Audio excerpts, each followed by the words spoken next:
What's up, everyone, and welcome to the weekly Q&A. Our first question this week comes from Eric Cook, who asks if we want to see The Mandalorian tie into the larger Star Wars story, or do we want it to be more self-contained? I think I've seen kind of this question come up a lot in different ways since the second season trailer came out. People speculating whether or not that's Luke in that X-Wing. I did a video with Steele Saunders about all that, and of course there's rumors of Ahsoka and Rex and Sabine and Boba Fett and all these other people that are more major characters, classic characters coming into the story. And I hope that it stays mostly self-contained. I agree. Just out of curiosity, what did you and Steele decide about that being Luke? Oh, I am firmly against it. I just don't think so. I did. When the trailer came out, I zoomed in on that X-Wing, and that R2 unit looks a lot like R2-D2. But, like, from that distance, the color could be green, it could be blue, it could be black. It's hard to tell. It's just, it does look similar. Yeah. But I just don't think that needs to happen. I don't want it to happen. I don't want everything in Star Wars to be connected.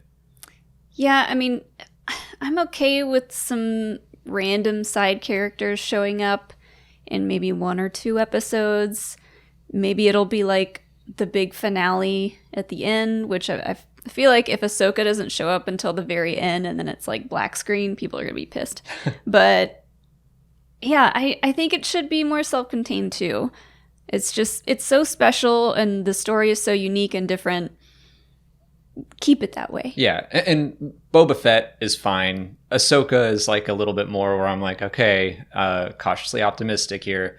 I think that will be likely just a 1-episode thing. Mm-hmm. That's the adventure of the week. We ran into Ahsoka, and it's a backdoor pilot. Like, that's the rumor, that it's a backdoor pilot for an Ahsoka series or something. I don't know if any of that's true, but yeah, Luke to me is a step too far. And you made that wild prediction on our live stream the other day. Someone was like, what's your wildest prediction? And Molly was like, Luke, Han, and Leia. You were like, I don't want it to happen, but there you go. There's a wild prediction. Just like, yeah, like any of them show up would be my wildest prediction. And I just, the second you do that, it's going to make things so much messier, and like the emotional stakes for everyone, the audience, is going to be so much higher. And right now, The Mandalorian is like, hey, we're just learning about these new characters, and yeah, there are familiar elements, but like we can just focus on them. And I like that. I don't really want to have to worry about bringing the Skywalkers into this too. And Ahsoka is also kind of like, yeah, she's been in a ton of Star Wars stuff. Not everything needs to connect to everything else. Yeah, I mean, like you said, Boba Fett, Mandalorian, Bounty Hunter, Bo-Katan, Mandalorian, has history with the Darksaber. Ahsoka worked with the Mandalorians, so like you can kind of piece those characters into the Mandalorian TV show. Right. But just having Luke show up out of nowhere, like, I don't like that. I just don't think he'd be part of the New Republic in that capacity. Like, I don't think he'd be flying missions as maybe that's Wedge on his wing or something. Wedge, I don't know how they do that, but I mean, I'd be cooler with that. But Luke, as far as we know at this point, is just traveling the galaxy, learning about the Force, getting ready to do his own academy. I don't know why he would be flying missions with the New Republic. Again, we said this in the live stream. I would much prefer those 2 X-Wings be Dave Filoni and Rick Famuyiwa again. I think that would be hilarious if that were a running joke that Dave Filoni has to be a pilot in every single season and he doesn't want to do it. And John's like, I'm going to force you into this cockpit. Omega Wolf wants to know if we could see more Imperial defections in Star Wars Squadrons. I think that's almost a given. The fact that there are 5 Imperial pilots and we're in the days of like Operation Cinder. And they're already with that CG short, which I really, really enjoyed. Hunted. Right. Or Hunter. Hunted. Yeah. I think they're already kind of making that character a little bit sympathetic. The article that was alongside StarWars.com with that short, they were talking about this balance of like, you play half the campaign as an Imperial, and it's tricky to make them somewhat sympathetic like their protagonists, but they're still the fascist bad guys. They're still trying to dominate the galaxy. I think it's likely that one of the pilots, one of the characters will defect near the end. I'm like, I don't know how I feel about it, just because it's like everyone was kind of annoyed, me included, that Iden Versio defected like just really, really fast in the Battlefront 2 campaign. And I don't want like a repeat of that. Yeah, me neither. But I think that it would also be an interesting take on the defection story if maybe your character didn't defect, but one of the pilots did, and you kind of have to hear your character talking about that traitor or something when it's like you as a person hopefully agree with the defector. And I don't want people to pick playing as an Imperial and then be forced into defecting, if that makes sense, like just for the story purpose. Yeah. Well, I mean, you're going to pick an Imperial. Like you play half the campaign as New Republic and half as the Empire. It bounces back and forth. So it's not like someone will pick an Imperial, be like, I want to play Imperial, and then 2 missions in, turn to the New Republic side. See, I think that you probably will stay Imperial the whole time. And I think that there's some interesting stuff to explore there, and it would be different, I hope. Yeah. Patty K asks if we would ever consider not watching Star Wars trailers if we didn't have this channel. I don't think so. Yeah, if we didn't have this channel, we'd probably still be watching other Star Wars channels and watching their breakdowns. So, I'm not really the kind of person to try to avoid like all the trailers and TV spots, despite being on this channel or not. Right. Like if there's a spoiler too out there, I'm like, I don't really care if I'm spoiled. You're on the opposite side of the fence. You're less careful than I am about spoilers, but I mean, yeah, I watch my friends' breakdowns. I make mine, and then I go and see like, oh, what did Hello Greedo Records ladder catch that I missed? I like doing that, and any part of if any fandom that I'm in, I'm gonna watch the trailer. I'm too weak to be like, nope, I'm gonna go in spoiler free. Too weak. I mean, I am weak-willed when it comes to trailers and building hype for any fandom. If it's anything that I'm excited about, I'm gonna check it out. Yeah, I feel like the closer we get to something being released, for fear of spoilers, I will tell him to like stay off Twitter, stay off social media, stay off Reddit, and like I'll keep posting stuff on Twitter, because if I see something, I won't break my heart or anything. Yeah, I usually just, the second press reviews start to happen for a movie, I'm like, okay, well, I'll just hide. I'll go into hiding for a couple weeks. I'll be Obi-Wan. Grant Almeida wants to know if every planet has a different connection to the Force. I could see that. I think maybe it would be interesting to see how a planet evolves over time. I kind of see planets as like blank slates, kind of like clones. And the whole point of the Clone Wars is to show how even though they are genetically the same person, their experiences shape who they are. Mm-hmm. So I kind of see it as like whatever beings live on that planet probably drive it one way or another. Yeah, and I definitely, like, I think all planets do have some connection to the Force, but planets like Dagobah, for example, obviously much stronger connection. I don't know if every planet has a dark side cave in it somewhere. I kind of think so. The way Luke just talks about powerful dark, powerful light, and the idea that Dagobah, I think, is probably strong in the light side of the Force because there's no one living there except for Yoda. It's just been allowed to flourish. So to me, that's kind of like a planet that's largely in balance, but yes, there is still darkness present.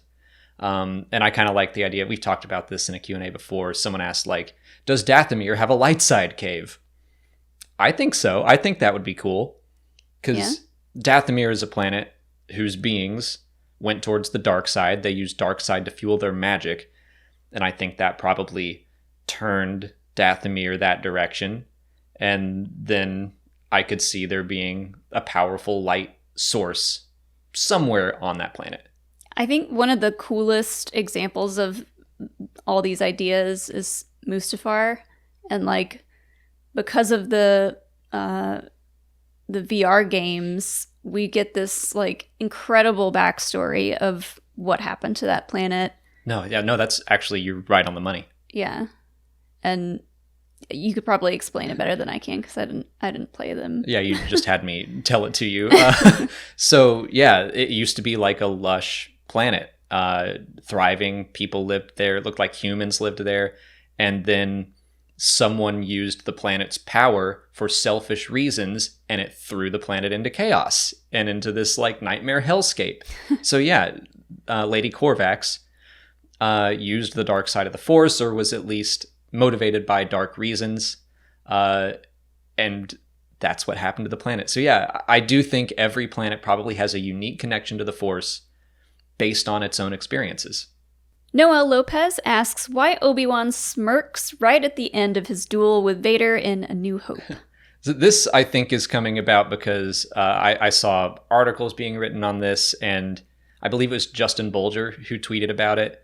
I first heard this idea from Claudia Gray on a podcast. I want to say it was What the Force, but she talked about the idea that Obi-Wan is looking over right before he dies, and he sees Luke and Leia reunited once again after 19 years, and he's like, this is going to work. We're going to win. And he smiles before he dies. Yeah, that's pretty self-explanatory, I think. So yeah, he sees that like the purpose that he had for kind of that short time happened. Luke and Leia are together, and Luke's gonna, now he has like a reason to fight for the good guys because he was sad that Obi-Wan died. I mean, yeah, I think that, well, yeah, let's jump back and do A New Hope. Let's jump back to 1977, because obviously what I just said and what Claudia Gray, Justin Bolger tweeted, that's all headcanon retcon stuff. Because when Star Wars came out, Luke and Leia were not siblings. So instead, Obi-Wan is looking over at Luke. And yeah, I think he probably is just seeing that Luke is A, going to escape, that he held out Vader long enough. But yeah, B, he is also saving the princess, who he didn't even know was there. I think he was just like, okay, Luke's going to be all right. Yeah, he sees that he's doing the right thing. He's going to escape, get out of there. And maybe also he's just like, I'm going to super confuse Vader in a second. That's probably what he was thinking. He looked over at Luke and he's like, oh man, check this out. This is going to be crazy. I'm going to freak him out, and he's going to be like, where'd he go? And like pat my cape with his boot. That's it for patron questions. If you're a patron and you didn't see your question answered here, just head over to Patreon, where we left you a written response. If you're not a patron, you can learn more by following the link in the description. Just $1 a month will get you access to extra Star Wars Explained content, like audio commentaries for the films and for the Clone Wars, which we're currently going through episode by episode chronologically. This week's episode is Plan of Descent in the Umbara arc, which is a lot of fun. So that's all available right now if you're interested. On to YouTube questions. Nathan Smith asks if Bosk is still alive. I think so. This is another one of the like kind of Boba Fett things where Bosk can be seen in the background on Jabba's sail barge. Dengar is around in Return of the Jedi as well. I think a lot of that was a case of just like, let's reuse some costumes to fill out the background. I was going to say, was that Bosk, or was that just like, hey, we have this other costume? I think it is Bosk. And even on StarWars.com, I think their databank image for him is on Jabba's sail barge. It's not that totally awesome shot of him from Empire. I don't know why they went with the other one, but I think we might find out a little more in A Certain Point of View when that comes out. Well, that's not Return of the Jedi. So you're going to have to wait an extra 3 years. Well, it's going to happen. I think that he probably survived the sail barge. And most people don't even know that Bosk is in that scene. If he were to show up again in The Mandalorian, most people wouldn't bat an eye. I don't even think I would. Like, it's kind of like Boba Fett, where I'm just used to him being alive post Return of the Jedi, and I assume that he is. I don't think he's popped up in anything like Dengar has. But yeah, I have to imagine he survived. Yeah, people were thinking that maybe he was going to be in The Mandalorian. I hope he is. I think that would be perfect. Like, how long do Trandoshans live? I don't know. Probably a long time. Luke Fernley wants to know what happens to a Jedi's possessions when they die. I think they probably just put them away somewhere. In the question, they bring up like the Darksaber and how the Jedi locked it away after Tar Vizsla's death. I don't know if that was standard operating procedure, but I kind of assume it was. I think the Darksaber may have been a special case where they were like, we don't know about this weapon and let's just put it over here. Yeah, like, I feel like the whole getting attached to people and things is not part of the Jedi way, so I feel like they'd be like, well, all this stuff is up for grabs now. I don't think they wouldn't have been attached to this because that's not allowed. I don't think they ransacked their apartments like Qui-Gon's apartment after he died. I think they probably took his lightsaber and put it in a place of honor. Like, there's even in Star Wars Rebels, Kanan has that vision of the training dojo, and there's like a bunch of lightsabers on the wall. I could see that being a real thing, even though that was a vision, that maybe they do just take a fallen Jedi's lightsaber and put it somewhere where they can be remembered. That'd be my guess. Belongs in a museum. Everything else, I don't know. Maybe they donate it.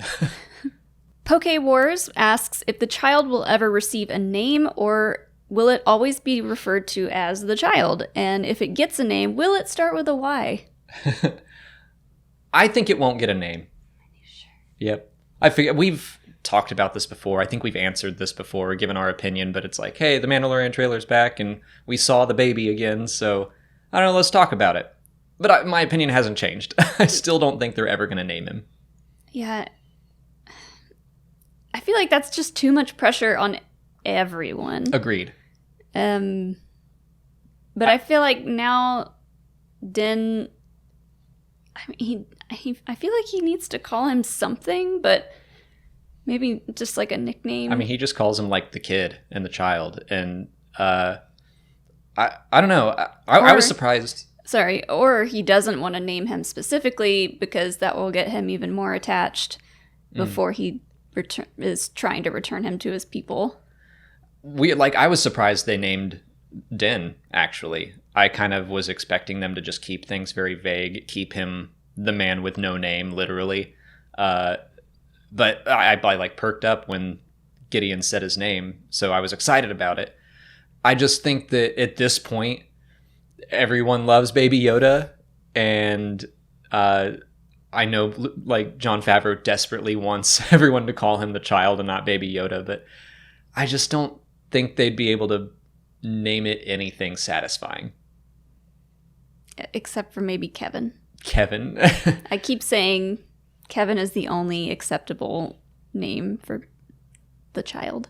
Yeah, but like that, there's just I know that's a joke, but there's just no way they could name the baby and everyone would be like, great name, glad you went with that. No, yeah.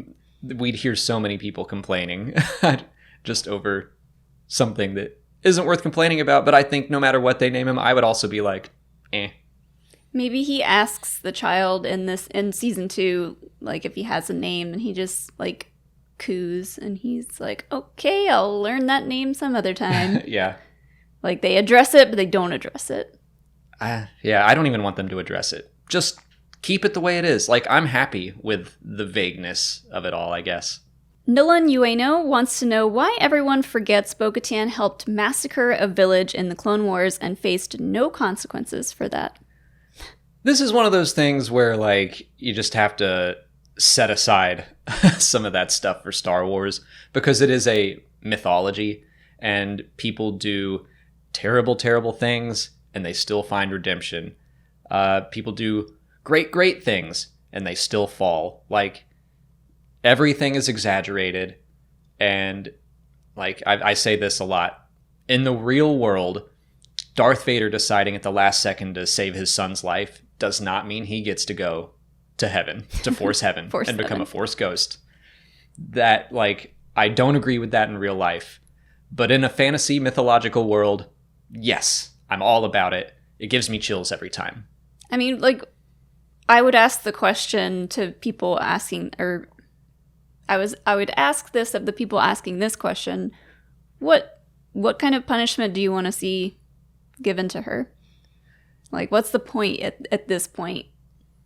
Yeah, it is tough because I think that, I think that Star Wars should show that there are consequences for your actions, and I think they do that in a very large way, but in a smaller way would be good too. I mean, yeah, she murdered. She did very bad things, and now she's like a fan favorite character, us included. Really hope she's in season 2, and I will clap and cheer if it happens. It's just one of those weird things in Star Wars, and it's why I really wanted them to explore it a bit in The Rise of Skywalker. I wanted Kylo Ren to be redeemed and survive, because I think atonement is the next step. Redemption's great and all, but how do you go about healing what you've done in the past? Mm-hmm. And maybe the Mandalorian show will address that. Like, maybe Bo-Katan will admit, yeah, I did some really bad things, and I'm trying to make it better now. I mean, I think that I kind of got that vibe already from her character. And, like, she doesn't pretend to be this, like, perfect specimen of good behavior. That is true. I think just a little bit of acknowledgement for the past would be good. I mean, like, Ahsoka was wary of her at first, and then pretty much immediately was like, okay, I'm on board. Let's go save Mandalore. Like, yeah. Conditioner Gordon asks if there are ever any hyperspace crashes and what happens when they occur. Well, we might find out in High Republic. That's exactly what I was going to say. Yeah, I mean, they've talked about the Great Disaster. That's going to be the thing that kicks off the High Republic era. And they have given us the first chapter of Charles Soule's book, which shows a crash in hyperspace. It's supposed to be something that is not possible, at least at this point in the game. Like, there are hyperspace routes, they are safe, nothing is in the way, and then this ship encounters something. If I remember reading it correctly, weren't they kind of nervous? Like, the whole crew and everything, like, were they nervous going into hyperspace? Not that I recall. I only read it once, and it was, like, months ago, so you might be right. I just thought it was like this is normal procedure, everything's fine, and then, like, an alarm goes off, and they're all like, wait a second, there shouldn't be anything in our way. And they try to get out of the way, they can't, and they crash and the ship explodes. So then when that happens, stuff goes flying out of hyperspace at very fast velocities, and then they can hit other things. They would probably cause cataclysmic events on planets if they were to strike one. Yeah. I think that happened in Legends as well, and it's basically the same thing. That a crash in hyperspace is very bad news. I think they even say something similar is the cause for the unknown regions being so difficult to travel. Like, it used to be a perfectly normal area of the galaxy, and then supernovas blew planets apart at light speed or something like that, and then just really ruined the way you travel there. Yeah, and I feel like if C-3PO were here, he would have a very random set of numbers to give us the odds of hyperspace crashing happening. Yeah, I mean, I do think they're low, especially at this point in the galaxy, only 200 years before the events of the Skywalker Saga, which is why everyone's like, this is statistically impossible, or maybe even like it's supposed to be impossible. And I'm guessing the Nile have found a way to cause this to happen. That's all the time we have for questions today. If you want to leave a question for next week's video, just put it in the comments below, or sign up for Patreon to join our weekly Q&A discussion. If you haven't already, please like this video, subscribe to the channel. Follow us on Twitter, Instagram, Facebook, and Twitch. And as always, thanks for watching, and may the Force be with you.